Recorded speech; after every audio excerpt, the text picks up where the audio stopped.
ठाणे शहरातील वाढते नागरीकरण आणि त्यातून निर्माण झालेल्या पाणी टंचाईवर प्रभावी उपाय म्हणून लोकमान्य नगर पाडा क्रमांक 1 व 2 तसेच उन्नती गार्डन परिसरातील जुन्या विहिरींचे पुनरुज्जीवन करण्यात आलं असून त्यावर आरो प्लांट उभारून नागरिकांना शुद्ध पाणी उपलब्ध करून देण्याचा महत्वाकांक्षी उपक्रम राबवण्यात येत आहे।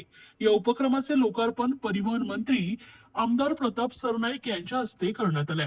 या कार्यक्रमाला शिवसेना ठाणे शहर प्रमुख व नगरसेवक राजेंद्र फाटक, राकेश शिंदे, नगरसेविका शीतल ढमाले, सुलेखा चव्हाण, जयश्री डेव्हिड, शिवसेना विधानसभा सचिव संदीप डोंगरे, विभाग प्रमुख भगवान देवकाते, रामचंद्र गुरव, संतोष धमाले, देवेंद्र साळवे यांच्यासह असंख्य कार्यकर्ते व नागरिक मोठ्या संख्येने उपस्थित होते। यावेळी बोलताना मंत्री सरनाईक म्हणाले की ठाणे शहरातील अनेक विहिरी कालांतराने बुजवण्यात आल्या किंवा कचरा व सांडपाण्यामुळे दूषित झाल्या, परिणामी नैसर्गिक जलस्रोत नष्ट होण्याच्या मार्गावर होते। ही बाब लक्षात घेऊन तत्कालीन मुख्यमंत्री व सध्याचे उपमुख्यमंत्री एकनाथ शिंदे यांच्या कार्यकाळात ठाणे व मीरा भाईंदर शहरातील 46 विहिरींच्या पुनरुज्जीवनासाठी सुमारे 50 कोटी रुपयांचा निधी उपलब्ध करून देण्यात आलाय। या निधीतून महापालिकेच्या पाणीपुरवठा विभागामार्फत विहिरींची वैज्ञानिक पद्धतीने साफसफाई, गाळ काढणे आणि संरक्षक उपाययोजना करून त्यांना पुन्हा जिवंत करण्याचं काम सुरू आहे। तसेच या विहिरींवर आरो प्लांट बसवण्याचं कामही प्रगतीपथावर आहे। सध्या वाढत्या उन्हामुळे महानगरपालिकेकडून होणारा पाणी पुरवठा अपुरा पडत असताना किंवा तांत्रिक कारणामुळे तो खंडित झाल्यास नागरिकांना मोठा त्रास सहन करावा लागतो। अशा परिस्थितीत पुनर्जीवित विहिरी आणि त्यावर बसवण्यात आलेले आरो प्लांट नागरिकांसाठी मोठा दिलासा ठरणार आहेत। ओवळा माजिवडे विधानसभा मतदारसंघामध्ये ज्या विहिरी आहेत त्या बहुतांश विहिरी ह्या अतिशय घाण झाल्या होत्या। त्यातील पाणी जे आहे ते बिलकुल वापरण्याजोगं नव्हतं। म्हणजे पिण्याची तर लांबची गोष्ट, पण लोक धुणा भांड्याला किंवा गाडी धुवायला किंवा लाद्या वगैरे स्वच्छता करायला सुद्धा त्याचा वापर करत नव्हते, कारण एवढं घाणेरडं साम्राज्य त्यामध्ये होतं। आता तुम्ही बघताय की ही विहीर सुद्धा स्वच्छ केली होती व आमच्या ठाणे महापालिकेच्या वॉटर सप्लाय डिपार्टमेंटनं, परंतु परत लोकांना त्या ठिकाणी बाटल्या आणि काही वस्तू टाकल्या। त्यामुळे सातत्यानं ह्या वस्तू टाकून किंवा निर्माल्याचं सामान टाकून किंवा इतर काही जे ड्रेनेजचं पाणी असतं किंवा नाल्या किंवा गटाराचं पाणी असतं ते त्यामध्ये जाऊन ते पाणी अतिशय अस्वच्छ होत असतं आणि त्यामुळे ते पिण्यायोग्य कधीच झालं नव्हतं। म्हणून आम्ही एक संकल्पना राबवली की प्रत्येक विहिरीचं पाणी हे त्याला नैसर्गिक जो स्रोत आहे तो जिवंत असल्या कारणानं ते वापरण्यायोग्य कसं होईल।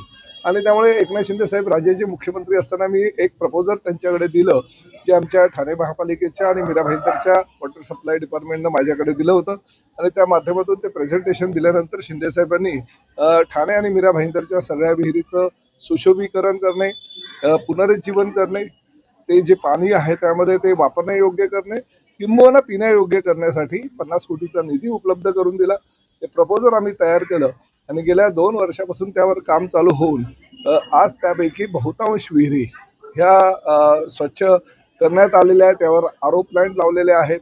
आमच्या महापालिकेच्या अधिकाऱ्यांच्या म्हणण्यानुसार आणि जे आमचे कन्सल्टंट आहे त्यांच्या म्हणण्यानुसार हे पाणी पिण्यायोग्य आहे, कारण लॅबमध्ये सुद्धा त्यांनी ते पाणी नेलेलं आहे। माझं असं म्हणणं, पिण्यायोग्य ठीक आहे, परंतु वापरण्यायोग्य असेल तरी सुद्धा ह्या पाण्याचा फायदा हा सर्वसामान्य नागरिकांना होणार आहे, कारण ह्या सगळ्या जुन्या विहिरी आहेत आणि या विहिरीच्या पाण्याच्या माध्यमातून कपडे धुणं, भांडी धुणं, लाद्या पुसणं किंवा गाड्या धुणं किंवा इतर काही गोष्टी ज्या आहेत स्वच्छतेसाठी, साफसफाईसाठी या पाण्याचा जरी उपयोग झाला तरी निश्चितपणे ह्या उन्हाळ्याच्या दिवसामध्ये याचा फार मोठा फायदा होऊ शकेल।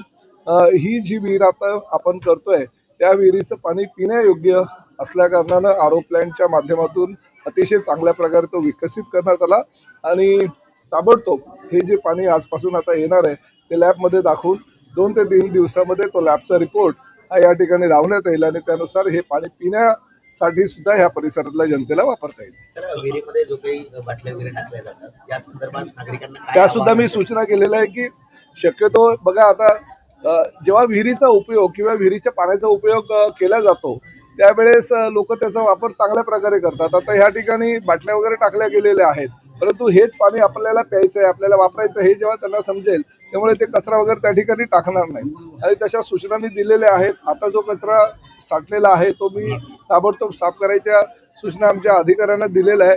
परंतु भविष्यामध्ये हीच लोक, हेच नागरिक ही विहीर स्वच्छता ठेवण्यासाठी आमच्या महापालिकेच्या अधिकाऱ्यांना सहकार्य करेल. परंतु राज्याच्या इतिहासामध्ये हा पहिला प्रकल्प ठाणे महापालिकेचा आहे की वाया गेलेल्या ह्या विहिरी, म्हणजे अनेक विहिरी तर बुजवल्या गेल्या आहेत की अस्वच्छ पाणी आहे, पाणी पिण्यायोग्य नाही आहे, घाणीचं साम्राज्य त्या विहिरींमध्ये आहे, त्यातील जो कचरा निर्माण होतो त्यामुळे आजूबाजूच्या परिसरामध्ये सगळी दुर्गंधी झालेली आहे. अशा परिस्थितीमध्ये ती विहीर बुजवणे योग्य असं काही लोकांचं मत आहे. परंतु आम्ही ह्या विहिरी बुजवल्या नाही, नैसर्गिक पाण्याचे स्रोत कायम ठेवून हे पाणी पिण्यायोग्य, वापरण्यायोग्य आम्ही केलेलं आहे. म्हणजे महाराष्ट्राच्या इतिहासामध्ये मुख्यमंत्री पदावर कार्यरत असताना एकनाथ शिंदे साहेबांनी जे सहकार्य केलं त्या सहकार्यामुळे आम्ही हे करू शकलो आणि याचा फार मोठ्या प्रमाणात फायदा सर्वसामान्य जनतेला होणार आहे. कारण